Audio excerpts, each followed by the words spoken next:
Urbaners dimanapun kalian berada, bagaimana kabarnya? Kembali lagi bersama saya John, Spill in the house. Kali ini saya akan merangkum sebuah film aksi asal Korea di mana seorang kurir terpaksa mengantar paket berisi bom dalam waktu yang super mepet, sementara mantan kekasihnya bisa meledak kapan saja gara-gara helm maut yang menempel di kepalanya. Seseru apakah kisahnya? Yuk langsung saja pasang handsfree, simetriskan posisi rebahan, kencangkan celana dalam, selamat menonton dan cekicrot. Get it when I get back.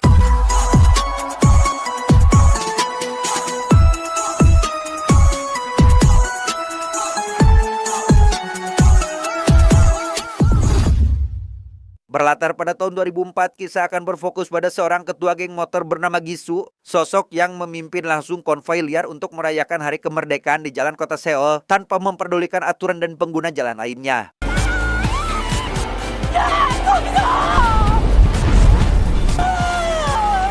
Di tengah aksi, pacar Gisu bernama Chun Sim berusaha menyusul agar Gisu menghentikan aksi tersebut, sementara rekan kerja Chun Sim bernama Byung Sik juga turut menyusul karena khawatir terjadi sesuatu dengan rekannya itu. 오빠, 잠깐만 세워봐. 잠깐만 세워봐. 야, 기수 어디야? Setelah beberapa saat, konvoi aksi tersebut semakin kacau setelah Gisu nekat menerobos lampu merah dan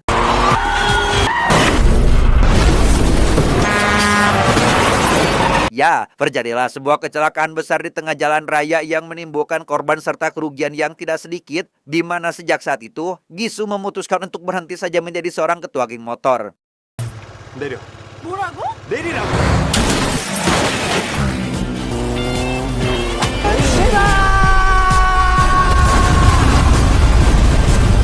6 tahun kemudian, Gisu yang sudah pensiun kini beralih profesi menjadi seorang kurir paket yang terkenal paling ngebut. Suatu hari, ia mendapat pesan untuk mengantar sebuah paket ke gedung perusahaan kimia yang setelah paket diserahkan kepada penerima dan Gisu hendak akan menaiki motor untuk pulang, tiba-tiba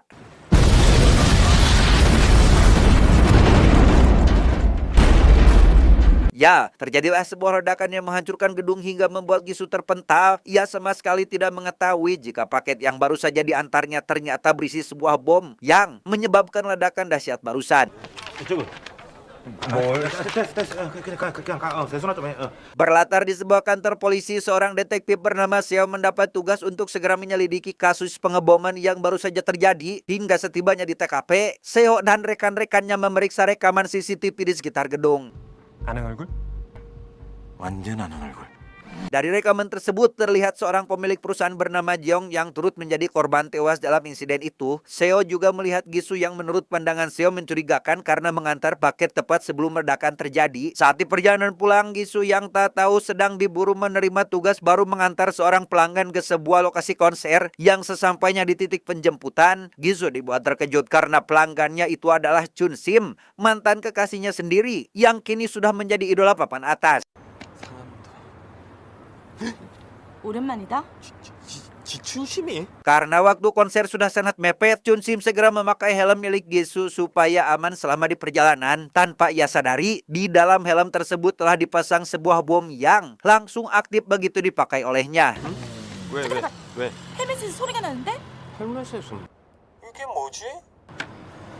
Tak lama, Gisu mendapat panggilan dari nomor tak dikenal yang memberitahu tentang keberadaan produk tersebut. Ia memberitahu 3 aturan penting, yaitu helm tidak boleh dilepas, jarak antara helm dengan jam tangan Gisu tidak boleh lebih dari 10 meter, dan yang ketiga, Gisu harus mengantarkan paket-paket yang sudah berada di atas motornya dalam waktu 30 menit saja. 욕할 시간 있으면 주차장에서 어서 나와. 안 그러면 넌 30초 안에 죽어. Gisu yang masih tak percaya menganggap semua ancaman tersebut cuma gertakan belaka, tapi tiba-tiba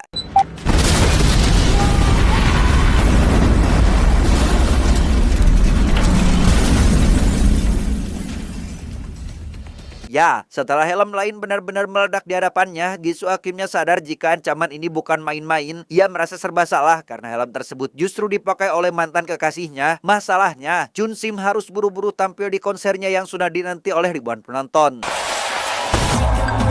Di lokasi konser, rekan-rekan satu grup Chun Sim pun terpaksa harus naik panggung tanpa dirinya. Namun di tengah penampilan tersebut, Chun Sim akhirnya tiba dan langsung ikut naik panggung lengkap dengan helm maut yang masih menempel di kepalanya. 야, 저 미친년 뭐냐? Di bawah tekanan waktu yang terus berjalan, Gisu sadar tak punya pilihan lain selain harus mengikuti setiap permainan si misterius demi keselamatan mantannya. Namun masalah muncul saat Gisu malah diamankan oleh petugas keamanan konser karena dianggap membuat keributan dan mengganggu kenyamanan penonton. Karena Gisu semakin menjauh, Chun Sim pun nekat melompat dari atas panggung mengikuti kemana Gisu dibawa. Namun karena para petugas tak paham apa yang terjadi, Chun Sim justru dimasukkan ke mobil untuk dibawa ke jadwal manggung berikutnya. Sehingga Gisu terpaksa harus mengejar mobil supaya jarak mereka tak lebih dari 10 meter.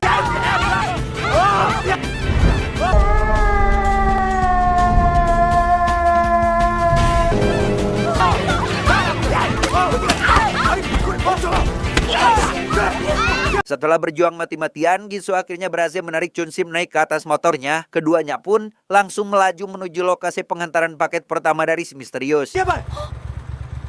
예, 사장님.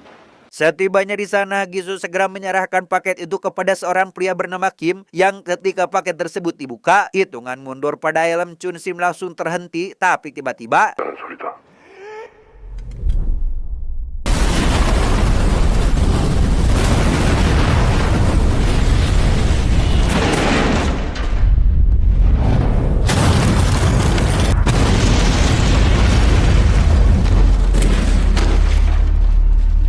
belum sempat bernapas lega, Gisu kembali diperintah mengantar paket kedua kepada seorang pria bernama Lee, penyidik keuangan yang kini terlihat sedang berada di kantornya, di mana Lee bertugas membantu polisi menelusuri hubungan antara para korban dengan pengeboman melalui catatan transaksi, utang, dan jaringan rentenir di kota itu. 김주철이 이 새끼 왜 또 개가 분무냐 이거? 아이 양아치 새끼. 오빠 뭔 일 있으면 전화해. Sementara itu detektif Seo yang sejak awal memang memburu Gisu pun akhirnya berhasil menemukan keberadaannya di jalan dan ya, terjadilah aksi kejar-kejaran di jalanan hingga membuat lalu lintas menjadi sangat kacau. Gisu maupun detektif Seo menghancurkan beberapa ladang bisnis milik orang lain seperti gerobak dagangan atau menabrak sebuah bangunan kafe.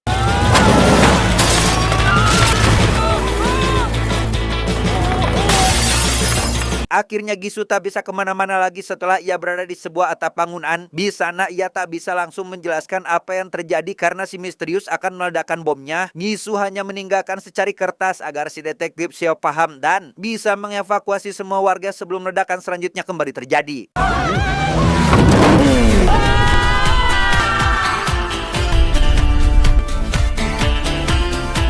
Disinilah kita akan diperlihatkan aksi Gisu yang melajukan motornya dengan cara yang tidak konvensional. Ia menerbangkan motornya dari gedung satu ke gedung yang lain hingga sampai ke gedung tempat pria bernama Lee berada. Sementara Lee sendiri ternyata sedang berada di luar gedung. Sesampainya di sana, Gisu dan Chun Sim hampir saja terkena ledakan dari paket yang baru saja ia bawa. Beruntung keduanya berhasil lolos di detik-detik terakhir setelah kembali menembus kaca gedung tersebut.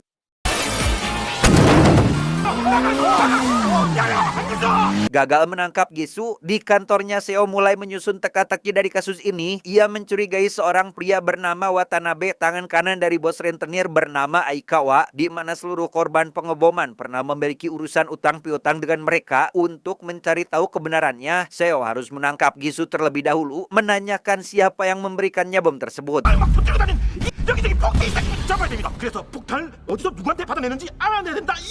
Mendengar hal itu, pimpinan kepolisian pun mendesak Seo dan rekan-rekannya yang lain agar segera menuntaskan kasus ini dan menangkap semua orang yang terlibat sebelum pihak intelijen ikut turun tangan. 애들 나서기 전에 다 끝내.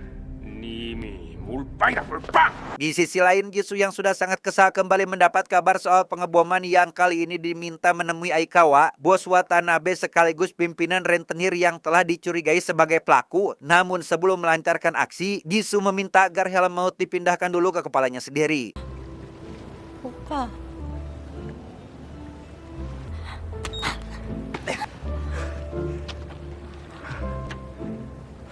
Dalam perjalanan menuju ke tempat Aikawa, Gisu harus berhadapan dengan Myung-sik, rekan lama Chung Sim yang bisa kita lihat di awal film. Kini ia rupanya telah menjadi seorang polisi yang diam-diam masih menyukai Chun Sim, bermaksud akan menangkap Gisu sekaligus menyelamatkan sang pujaan hati.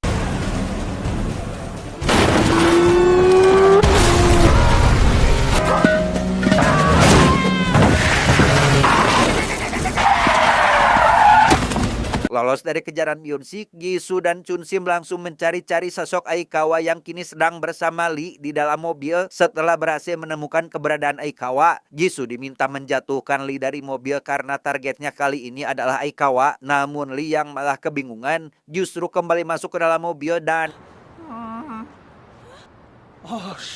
대표님 죄송합니다.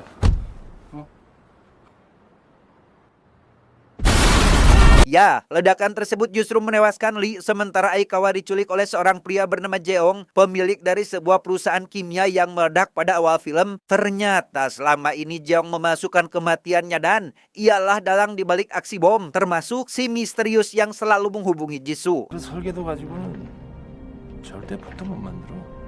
Jeong mengaku memanfaatkan Watanabe sebagai kambing hitam. Semua bukti sengaja diarahkan kepadanya agar polisi tidak menemukannya. Jeong merupakan salah satu nasabah Aikawa yang macet hingga bunganya membengkak, yang setelah Jeong mendapatkan uang dari Aikawa, ia pun langsung menghabisinya saat itu juga.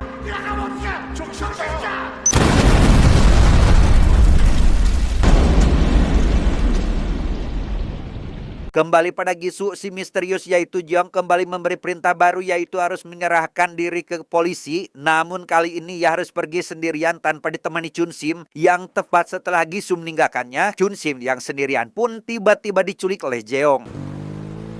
너 대공표 터지면 나한테 죽을 줄 알아? Alhasil Jisoo kembali mendapat panggilan dari Jeong yang memberitahukan tentang penculikan Chun-sim. Ia diminta untuk menyelamatkannya sebelum mereka menaiki kereta api yang diatur akan meledak jika berhenti di tengah-tengah stasiun. Bukan hanya menewaskan Chun-sim, melainkan juga akan menewaskan seluruh penumpang yang ada di dalamnya. 손들으라고 새끼야! 명식아. Dan disinilah Chun-sim sekarang sudah memakai rompi yang dilengkapi bom dan dipaksa untuk masuk ke dalam sebuah gerbong kereta api, di mana Jisoo yang datang terlambat hanya bisa melihatnya memasuki kereta dari kejauhan. Selain Jisoo, terlihat Myung-sik dan Seo di stasiun yang juga mengetahui tentang ancaman itu. Detektif Seo akan menghubungi pihak kereta untuk mengurangi kecepatan laju kereta, karena jika dihentikan, semua penumpang takkan ada yang bisa diselamatkan.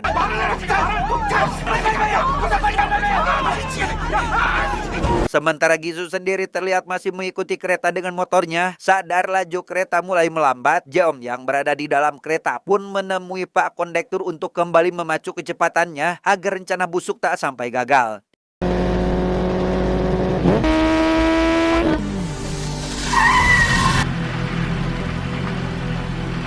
Tanpa diduga, Jisoo berhasil melompat dan masuk ke salah satu gerbong kereta yang sedang melaju kencang dan...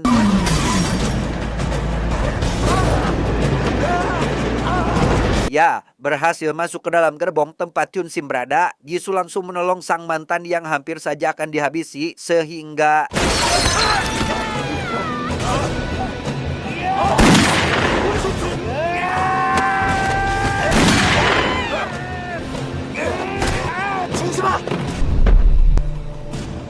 di tengah perkelahian, terungkap alasan mengapa Jeong memilih Jisoo menuntaskan semua misi ini. Pada tahun 2004 silam, ternyata geng motor Jisoo yang menyebabkan kecelakaan maut tersebut salah satu korban tewasnya adalah anak istri Jeong. Sehingga sejak saat itu, Jeong menyimpan dendam kepada semua anggota geng motor yang terlibat.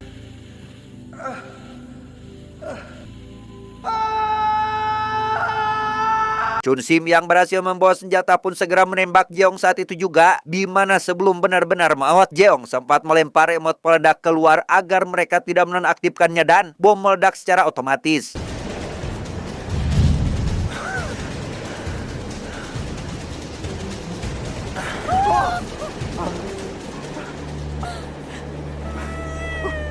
Setelah itu Jisoo menghubungi detektif Seo untuk memberitahu jika Jeong sudah memasang alat pemicu bom di dekat jembatan yang akan dilewati kereta. Mendengar hal itu, Seo segera meminta Myung-sik yang sejak tadi sudah mengikuti kereta untuk menonaktifkan alat tersebut.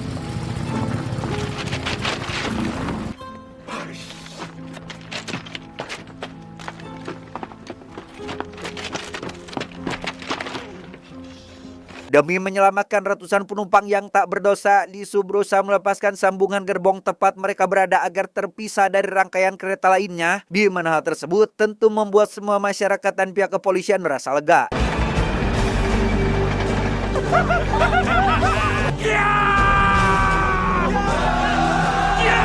Myung-sik yang hendak akan menonaktifkan pemicu malah tremor dan justru memotong sebuah kabel yang salah. Hal itu membuat Hitum mundur pada helm Jisoo yang sedang berusaha melepaskan rompi dari tubuh Chun Sim langsung aktif dan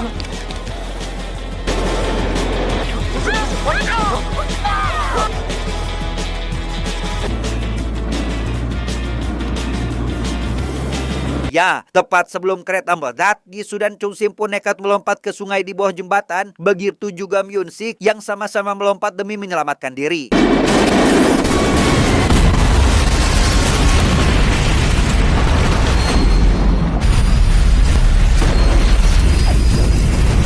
Setelah itu mereka diselamatkan oleh tim detektif Seo yang karena helm maut masih menempel di kepala Jisoo. Semua orang yang berterima kasih pun langsung menjauh dan mengucapkan bela sungkawa kepadanya. Namun Chung Sim yang tak ingin membiarkan Jisoo maut memilih maut bareng dan melepaskan helm tersebut. Tetapi 이래주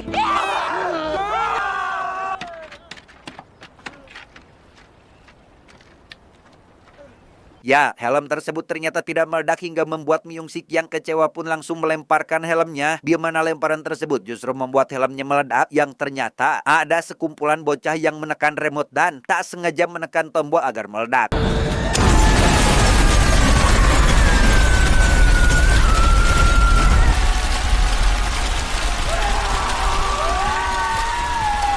Tamat, ending yang sangat membagongkan.